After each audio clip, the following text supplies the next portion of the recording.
मैं भावना शर्मा आप सभी को नमस्कार करती हूँ। दोस्तों आज इस वीडियो में हम ईवीएस के सिलेबस के बारे में डिस्कस करेंगे। दोस्तों जैसे कि आपको पता ही होगा नवंबर में अब एस्टेट का एग्जाम होने वाला है। एस्टेट दोस्तों हमारे पास हरियाणा टीचर एलिजिबिलिटी टेस्ट होता है। अगर हरियाणा में गवर्नमेंट जॉब टीचर के लिए प्राप्त करनी है तो एस्टेट कंपलसरी होता है। तो दोस्तों अब हम एस्टेट के प्रिपरेशन में लगे हुए हैं। तो दोस्तों आज हम डिस्कस करेंगे कि जो हमारे पास एस्टेट में पीआरटी लेवल का एग्जाम होता है उसमें ईवीएस का सिलेबस क्या होता है। दोस्तों एस्टेट के एग्जाम में ईवीएस हमारे पास 30 मार्क्स का होता है। जो एस्टेट का एग्जाम होता है दोस्तों वो हमारे पास 150 मार्क्स का होता है और 150 ही मिनट का उसमें टाइम होता है। यहाँ हमारे पास दोस्तों 30 मार्क्स की हमारे पास सीडीपी होती है, चाइल्ड डेवलपमेंट। 15 मार्क्स की हमारे पास हिंदी होती है और 15 मार्क्स की हमारे पास इंग्लिश होती है। और दोस्तों जीके, रीजनिंग और मैथ्स ये तीनों 10-10 मार्क्स के होते हैं। 30 मार्क्स के ये होते हैं और दोस्तों 30 मार्क्स की हमारे पास ईवीएस होती है और 30 ही मार्क्स का हमारे पास मैथ होता है। तो दोस्तों इस प्रकार हमारे पास 150 मार्क्स का ये एग्जाम होता है। तो दोस्तों आज हम डिस्कस करेंगे जो एस्टेट में पीआरटी लेवल का एग्जाम होता है, जो 1 से 5th तक की क्लास के लिए टीचर लगना होता है जिसको, वो इस एग्जाम को देता है। ये हमारे पास एग्जाम पीआरटी लेवल का एग्जाम है। और दोस्तों आपको पता ही होगा एस्टेट का एग्जाम 3 लेवल पर कंडक्ट करवाया जाता है, पीजीटी, टीजीटी और पीआरटी।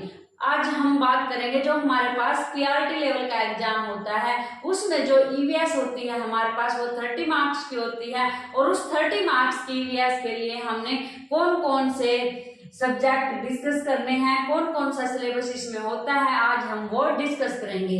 यहाँ है दोस्तों हमारे पास ईवीएस और ये है हमारे पास ईवीएस का सिलेबस। अगर दोस्तों आप ईवीएस का ये सिलेबस कर लेते हो तो आपके 30 में से 25+ मार्क्स पक्का आ जाएंगे अगर आप ये सिलेबस करते हो और इसके साथ साथ प्रीवियस ईयर क्वेश्चन की प्रैक्टिस करते हो। तो दोस्तों ईवीएस की तैयारी करने से पहले आपको प्रीवियस ईयर क्वेश्चंस देख लेने हैं कि किस टाइप के क्वेश्चन पूछे जाते हैं, कहाँ कहाँ से क्वेश्चन पूछे जाते हैं। उसको एनालाइज करोगे तो दोस्तों आपको ये मिलेगा कि जो क्वेश्चन पूछे जाते हैं वो इन्हीं चैप्टर से पूछे जाते हैं। तो दोस्तों ये है ईवीएस के मोस्ट इम्पोर्टेंट चैप्टर। अगर आपको ईवीएस में अच्छे मार्क्स लेने हैं तो आप इन चैप्टर्स की रिवीजन करें, इन चैप्टर्स को पढ़ें और ईवीएस में सिर्फ यही चैप्टर करने से आप ईवीएस में अच्छे मार्क्स ले सकते हो। तो दोस्तों आप डिस्कस करते हैं जो हमारे पास ईवीएस का सिलेबस है वो क्या क्या है। सबसे पहले है दोस्तों हमारे पास इकोसिस्टम एंड इकोलॉजी, इसको हम परिस्थितिकी तंत्र कहते हैं। इसमें दोस्तों हम डिस्कस करते हैं हमारा और पर्यावरण के साथ हमारा क्या रिलेशन है।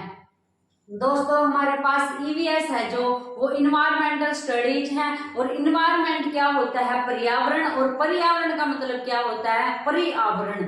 जो हमारे पास बाहर सारा आवरण है वो इसमें शामिल है। तो परिस्थितिक तंत्र में हम इसके बारे में डिस्कस करेंगे जो हमारे पास चारों ओर वातावरण है उसका हमारे साथ क्या कनेक्शन है, हमारा आपस में क्या कनेक्शन है, इसके बारे में दोस्तों हम डिस्कस करेंगे। तो ये हमारे पास एक इम्पोर्टेंट टॉपिक है। इसके बाद है दोस्तों हमारे पास energy flow 10% rule. Energy flow का मतलब है ऊर्जा का प्रवाह, और जो इसमें दोस्तों 10% का ये रूल दिया गया है ये बहुत ही इम्पोर्टेंट है, आपको इसको छोड़ना नहीं है, इसको हमेशा याद रखना है। इसके बाद है दोस्तों हमारे पास ग्लोबल वार्मिंग, वैश्विक तापमान।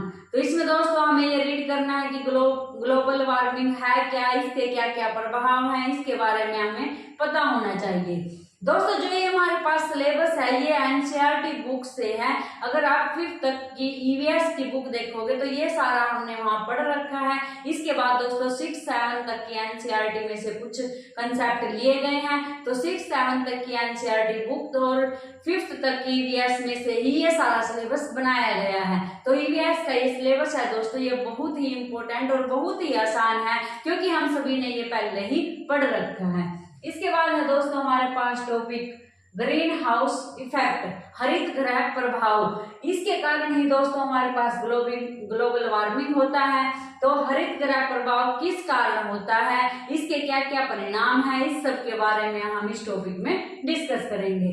इसके बाद है दोस्तों हमारे पास पॉल्यूशन, प्रदूषण के बारे में हम डिटेल में जानकारी प्राप्त करेंगे। प्रदूषण कितने प्रकार का होता है, सौर प्रदूषण, वायु प्रदूषण, हमारे पास जल प्रदूषण, तो सभी प्रदूषण के बारे में हमें पता होना चाहिए। और ये प्रदूषण क्यों होता है, इसके क्या क्या कारण है, इसके क्या क्या हमारे पास दुष्परिणाम है, और इसको होने से कैसे रोका जा सकता है, इन पॉइंटों पर हमें डिस्कस करनी है। तो इसमें हमें क्या क्या पढ़ना है दोस्तों कि प्रदूषण कितने प्रकार का क्यों होता है, कैसे इसको हम रोक सकते हैं। इसके बाद है दोस्तों हमारे पास बायोडायवर्सिटी, जैव विविधता। बायोडायवर्सिटी, जैव विविधता के बारे में भी हमें पता होना चाहिए कि किस किस प्रकार की हमें जैव विविधता देखने को मिलती है। इसके बाद है दोस्तों हमारे पास सोलर सिस्टम, सौर मंडल के बारे में हमें पता होना चाहिए। इसके हमें मेन पॉइंट याद रखने हैं कि हमारी पृथ्वी से कौन सा ग्रह दूर है, कौन सा ग्रह पास में है, कौन सा सबसे गर्म है और कौन सा सबसे ठंडा है, इन सभी के बारे में हमें डिटेल में जानकारी प्राप्त करनी है दोस्तों। इससे भी काफी टाइम हर बार क्वेश्चन पूछा जाता है सौर मंडल से। इसके बाद है दोस्तों हमारे पास एटमॉस्फेयर, लिथोस्फेयर, इसमें हम क्या क्या पढ़ते हैं दोस्तों, वायुमंडल, जलमंडल, स्थलमंडल। वायुमंडल के बारे में हमें पता होना चाहिए, जलमंडल के बारे में हमें पता होना चाहिए और स्थलमंडल के बारे में भी हमें पता होना चाहिए, क्योंकि ईवीएस का ये मोस्ट इंपोर्टेंट टॉपिक है, इससे हर बार क्वेश्चन पूछा जाता है। इसके बाद है दोस्तों हमारे पास क्लाइमेट, मौसम और जलवायु। मौसम और जलवायु के बारे में हमें पता होना चाहिए कि कहाँ कब कैसे मौसम परिवर्तन होता है, कहाँ की जलवायु कैसी है, कहाँ का मौसम कैसा है, मौसम में परिवर्तन क्यों होता है, कहाँ जलवायु किस क्षेत्र में जलवायु कैसी है, इन सभी के बारे में हमें पता होना चाहिए। इसके बाद है दोस्तों हमारे पास एग्रीकल्चर, कृषि के बारे में पता होना चाहिए कि कहाँ किस जमीन पर कैसी कृषि की जाती है, किस भूमि के लिए कौन सी खेती आवश्यक है, किस खेती को हम किस जमीन पर कर सकते हैं, कहाँ कृषि अच्छी होती है, कहाँ नहीं होती है, इन सभी के बारे में भी हमें जानकारी प्राप्त करनी है। इसमें हमें ये भी पढ़ते हैं कि किस मौसम में कौन सी कृषि हमें की जाती है, गेहूं कब बोई जाती है, इन सब के बारे में भी हम इसमें जानकारी प्राप्त करते हैं। इसके बाद है दोस्तों हमारे पास ट्रांसपोर्टेशन, परिवहन के बारे में हमें पता होना चाहिए कि किस परिवहन का हम यूज करते हैं, कहाँ से कहाँ तक कौन सा परिवहन हमारे लिए अवेलेबल है, इसके बारे में हमें पता होना चाहिए। इसके बाद है दोस्तों हमारे पास ह्यूमन हेल्थ, मानव स्वास्थ्य से दोस्तों हर बार क्वेश्चन पूछा जाता है कि मानव स्वास्थ्य के लिए क्या क्या विटामिन, प्रोटीन आवश्यक है, कौन से कितनी मात्रा में लेना चाहिए, किसके ज्यादा लेने से नुकसान होगा, किसके ज्यादा लेने से फायदा होगा, इन सब के बारे में इसमें पढ़ा जाता है। इसके बाद है दोस्तों हमारे पास ह्यूमन डिसीज, मानव रोग भी दोस्तों इससे भी एक इम्पोर्टेंट टॉपिक है, इससे हर बार क्वेश्चन पूछा जाता है कि कौन सा रोग फैलता है, किस कारण कौन सा रोग फैलता है, कौन सा रोग एक दूसरे से लग जाता है, कौन सा रोग विटामिन प्रोटीन की कमी से होता है। ऐसे दोस्तों बहुत सारे रोग हैं जिनके बारे में हमें जानकारी प्राप्त करनी है। ये भी पूछा जाता है कि जैसे हैजा है, ये कैसे फैलता है, कैसे इसको रोका जा सकता है, ये हमारे पास इसमें मेन पॉइंट बन जाते हैं। इसके बाद है दोस्तों हमारे पास न्यूट्रिशन, पोषण एक इम्पोर्टेंट टॉपिक है। पोषण को हमें डिटेल में पढ़ना है, चाहे वो हमारे लिए मनुष्य का पोषण हो, चाहे दोस्तों हमारे लिए जीवों में इसका भी मेन पॉइंट है, मेन रोल है, तो ये भी एक इम्पोर्टेंट टॉपिक है। इसके बाद है दोस्तों हमारे पास सोर्सेज ऑफ एनर्जी, ऊर्जा के स्रोत, जैसे सौर ऊर्जा के सभी स्रोत हमें पता होने चाहिए, इनसे क्वेश्चन पूछे जाते हैं। इसके बाद है दोस्तों हमारे पास बेसिक साइंस, हमें इसमें बेसिक साइंस का पता होना चाहिए, जैसे जो हमारे पास 6-7 की एनसीईआरटी में साइंस होती है, उससे भी दोस्तों क्वेश्चन पूछे जाते हैं। ओजोन डिप्लेशन, ओजोन ह्रास से हर बार क्वेश्चन पूछा जाता है। ओजोन ह्रास के क्या कारण हैं और इसके क्या दुष्परिणाम है और इसको कैसे रोका जा सकता है, तो इससे भी दोस्तों हर बार क्वेश्चन पूछा जाता है, इसको आपने डिटेल में पढ़ना है क्योंकि ये एक मोस्ट इंपोर्टेंट टॉपिक है। इसके बाद है दोस्तों हमारे पास नेचुरल रिसोर्सेज, प्राकृतिक संसाधन। प्राकृतिक संसाधन कौन कौन से होते हैं, क्या क्या हम इसका उपयोग कर सकते हैं और इसको हम कैसे खराब होने से या फिर प्राकृतिक संसाधन को नष्ट होने से कैसे बचाया जा सकता है। इसमें इसके जो हम इसको ये प्राकृतिक संसाधन है जो आज बहुत ही तेज गति से दोस्तों इनका ह्रास हो रहा है, इनको नुकसान हो रहा है, इनको नुकसान होने से हम कैसे बचा सकते हैं, कैसे हम प्राकृतिक संसाधनों का यूज कर सकते हैं, इसके बारे में डिटेल में हमें जानकारी प्राप्त करनी है। इसके बाद है दोस्तों हमारे पास इंपोर्टेंट ग्रासलैंड, प्रमुख घास के मैदान। घास के मैदान पूछ लिया जाता है कि कहाँ कहाँ किस किस टाइप के घास के मैदान हैं, वो स्थान हमें याद रखने हैं, ये भी एक इम्पोर्टेंट टॉपिक है। इसके बाद है दोस्तों हमारे पास भारत के प्रमुख वन्य जीव अभयारण्य व राष्ट्रीय पार्क।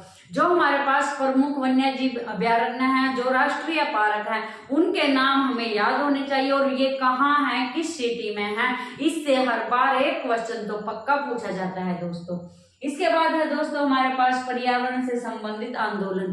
पर्यावरण को बचाने के लिए जो जो आंदोलन आज तक हुए हैं उनके नाम हमें याद होने चाहिए, वो किसके द्वारा किए गए हैं और उनसे क्या क्या बेनिफिट हुआ है, इन सब के बारे में हमें डिटेल में पता होना चाहिए क्योंकि हर एक पेपर में ईवीएस से क्वेश्चन जहां भी पूछे जाते हैं वहां आंदोलन से एक क्वेश्चन जरूर पूछा जाता है। इसके बाद है दोस्तों हमारे पास पर्यावरण से संबंधित राष्ट्रीय और अंतर्राष्ट्रीय सम्मेलन। राष्ट्रीय और अंतर्राष्ट्रीय सम्मेलन जो पर्यावरण के बचाव के लिए किए जाते हैं, उसमें जो नियम बनाए जाते हैं उन सब को दोस्तों हमें पता होना चाहिए कि ये सम्मेलन कब कब आयोजित हुए हैं और किस किस सम्मेलन में क्या क्या निर्णय लिए गए हैं। इसके बाद है दोस्तों हमारे पास पर्यावरण से संबंधित जो पुरस्कार हैं वो कब दिया जाता है, कौन कौन से पुरस्कार हैं, उनके नाम हमें याद होने चाहिए। इसके बाद है दोस्तों पर्यावरण को लेकर जो महत्वपूर्ण दिवस है, जैसे जल दिवस है, पर्यावरण दिवस है, इनकी डेट भी हमें पता होनी चाहिए, इनसे भी हर बार क्वेश्चन पूछे जाते हैं। तो दोस्तों ये है हमारे पास ईवीएस के मोस्ट इंपोर्टेंट टॉपिक, जिनको करके आप ईवीएस में 30 में से 26 प्लस मार्क्स ला सकते हो। करना क्या है दोस्तों, आपको ये टॉपिक कवर करने हैं और इसके साथ ही जो हमारे पास प्रीवियस ईयर क्वेश्चंस है उनकी प्रैक्टिस करनी है। तो आपको ईवीएस में अगर अच्छे मार्क्स लाने हैं सिर्फ ये 2 बात फॉलो करनी है, वो क्या क्या है, ये टॉपिक कवर करने हैं और इसके साथ ही आपको प्रीवियस ईयर क्वेश्चंस की प्रैक्टिस करनी है। तो दोस्तों ये था हमारे पास ईवीएस का सिलेबस। दोस्तों मैं इस वीडियो में आपको एक और बात बताना चाहती हूँ कि मैंने यहाँ मैथ्स की सीरीज बिल्कुल बेसिक से स्टार्ट की है और मैं यहाँ बेसिक कंसेप्ट क्लियर करवा रही हूँ, जिसमें मैंने मैथ्स के कंटेंट की वीडियो प्रोवाइड की है। हमारे यहाँ 5 वीडियो मैंने प्रोवाइड कर दी हैं जो कि जिसमें हमने नंबर सिस्टम के बारे में, यूनिट डिजिट के बारे में डिटेल में डिस्कस किया है। अगर आप इंटरेस्टेड हैं और मैथ्स की तैयारी करना चाहते हैं, जो कि एस्टेट के मैथ के लिए बहुत ही इंपॉर्टेंट सीरीज है, उसको फॉलो करना चाहते हैं, तो आप मैथ्स की वो सीरीज जरूर देखें। आगे भी मैं उस सीरीज को आगे बढ़ाते हुए उसमें हर रोज एक क्लास जरूर प्रोवाइड करवाऊंगी, जिससे जब तक हमारा एस्टेट का एग्जाम होता है हमारा मैथ्स के सभी कंटेंट का टॉपिक हर एक क्लियर हो जाए। तो हम कोशिश ये करेंगे कि मैथ्स के जो पीआरटी, टीजीटी और पीजीटी का सिलेबस है वो सारा कवर करेंगे। उसके बाद दोस्तों हम प्रैक्टिस करेंगे क्वेश्चंस की, जो हमारे पास प्रीवियस ईयर क्वेश्चंस हैं। अगर आप मैथ्स सीखना चाहते हैं और बिल्कुल बेसिक से सीखना चाहते हैं तो मेरी वीडियो जरूर देखें। तो दोस्तों मिलते हैं नेक्स्ट वीडियो में एक नए टॉपिक के साथ। Thank you.